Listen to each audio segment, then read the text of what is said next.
Bipolar disorder కూడా ఇది ఒక జన్యుపరమైన వ్యాధి అండి, జన్యుపరమైన మానసిక రుగ్మత, స్కిజోఫ్రెనియా లాగానే.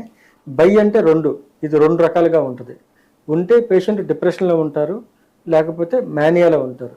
సో డిప్రెషన్ అంటే మానసిక కుంగుబాటు, అంటే దిగులుగా ఉండటం, బాధగా ఉండటం, హుషారు లేకపోవటం, ఏ పని మీద ఆసక్తి లేకపోవటం, నిరాశ, నిస్పృహ, శక్తిహీనత, ఇది డిప్రెషన్ లక్షణాలు. దీనికి ఆపోజిట్గా ఉంటుంది మేనియా, అంటే ఎక్కువగా మాట్లాడటం, గొప్ప గొప్ప మాటలు మాట్లాడటం, ఆ మనిషి పరిచయం లేకపోయినా సరే ఎన్నో సంవత్సరాలుగా పరిచయం ఉన్నట్టుగా మాట్లాడటం, లేకపోతే నాకు ఆ ముఖ్యమంత్రి తెలుసు, ప్రైమ్ మినిస్టర్ తెలుసు, లేకపోతే పక్క దేశం ప్రధానమంత్రి తెలుసు, లేకపోతే నాకు అంత డబ్బు ఉంది, ఇంత డబ్బు ఉంది, నాకు ఆ వ్యాపారం ఉంది, నాకు 10 కార్లు ఉన్నాయి అని హెచ్చులు చెప్తూ ఉంటారు అన్నమాట. డబ్బులు విపరీతంగా ఖర్చు పెట్టేస్తూ ఉంటారు, దాన ధర్మాలు చేసేస్తూ ఉంటారు, గంటలు పూజలు చేస్తూ ఉంటారు. ఓకే, సరేనా? అట్లా ఇవన్నీ అంటే మేనియాకి సంబంధించిన లక్షణాలు అన్నమాట.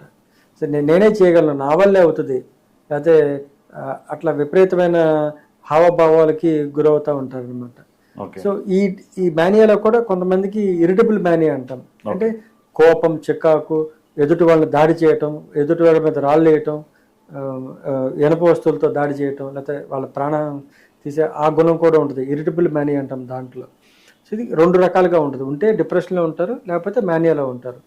సో వీళ్ళని కొన్ని మూడ్ స్టెబిలైజర్స్ సెలెక్ట్ చేసుకోవాలి. మూడ్ స్టెబిలైజర్స్ అనేది మెడిసిన్స్ అనమాట, మెడిసిన్స్ ద్వారా దీన్ని కంట్రోల్ చేయాలి. సో మూడ్ స్టెబిలైజర్స్ ఇచ్చేటప్పుడు కూడా పేషెంట్ యొక్క వయసు మనం గమనించాలి, వాళ్ళకి వేరే ఫిజికల్ ఇల్నెస్ ఉందా, అంటే ఏదైనా థైరాయిడ్ ఉందా, లేకపోతే లివర్ ప్రాబ్లం ఉందా, కిడ్నీ ప్రాబ్లం ఉందా, బీపీ ఉందా, షుగర్ ఉందా, ఇవన్నీ గమనించుకొని వాటికి ఎటువంటి ఇబ్బంది లేని మెడికేషన్ పెట్టుకోవాలి.